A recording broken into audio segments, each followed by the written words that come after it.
السلام علیکم، welcome to my YouTube channel. اب زہرا بھی چاہتی ہے کہ وہ تیمور سے شادی کر لے، مگر فلک اسے یہ کہتی ہے کہ اب تم اور تیمور بہت ہی اچھے دوست تھے اور تم ایک دوسرے سے بہت محبت کرتے تھے، مگر تمہاری شادی کنزا بھابھی نے نہیں ہونے دی اور تم اب بھی چاہتی ہو کہ تم تیمور سے شادی کر لو، مگر تیمور کبھی بھی زہرا سے شادی نہیں کرے گا اور اسے کہے گا کہ میں تم سے شادی نہیں کر سکتا، میں فلک سے محبت کرتا ہوں اور اب وہی میری زندگی ہے اور اس کے ساتھ ہی میں نے اپنی زندگی گزارنی ہے۔ اس نے میرے لیے بہت قربانیاں سہی ہیں، بہت تکلیفیں سہی ہیں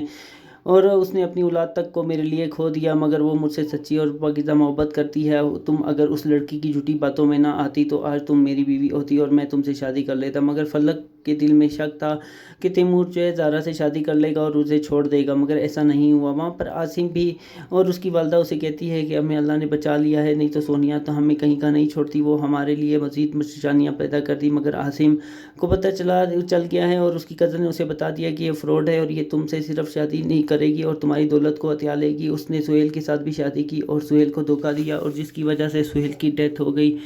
وہاں پر کنزا بھی چالاکی اور ہوشیاریوں کی وجہ سے بہت ہی زیادہ آگے جانے کی کوشش کر رہی تھی، اور جب وہ ہاسپٹل جاتی ہے تو اس کے بیٹے کا ڈاکٹر کہتا ہے کہ آپ کے بیٹے کو اسٹیج 2 کینسر ہے، اور وہ سن کر حیران رہ جاتی ہے۔ یہ سب اس کی وجہ سے ہی ہوا ہے، اس نے جتنی مشکلات کی، جتنی اس نے چالیں چلیں اور جتنے تیمور اور فلک پر ظلم ڈھائے اور ان کی اولاد تک کی جان لے لی، اور اللہ نے ہی اس کے سامنے یہ سب کچھ لے کے آیا اس کی اولاد کی شکل میں۔ اس کے بھائی نے بھی اس سے منہ موڑ لیا اس کی حرکتوں کی وجہ سے۔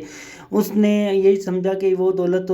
کا حاصل کرنے کے لیے سب کچھ کر سکتی ہے، مگر اس کے ہاتھ میں کچھ نہیں آئے گا اور سب کچھ اس سے چلا جائے گا، کاروبار بھی ختم ہو جائے گا۔ تب وہ تیمور کے پاس جائے گی اور اس سے معافی مانگی اور اس سے کہے گی کہ میں نے تم دونوں کے ساتھ بہت غلط کیا اور تمہاری اولاد تک کی میں نے جان لے لی، مگر مجھے معاف کر دو، میرا بیٹا بہت بیمار ہے، اگر تم مجھے معاف نہیں کرو گے تو اس کے سامنے آئے گا۔ کنزا نے یہ سب کچھ دولت حاصل کرنے کے لیے کیا، مگر اس کے ہاتھ میں کچھ بھی نہیں آیا۔ مزید ڈرامہ پروموز کے لیے ہمارے چینل کو سبسکرائب کریں، ویڈیو کو لائک کریں اور بیل نوٹیفیکیشن کو آن کریں۔ تھینک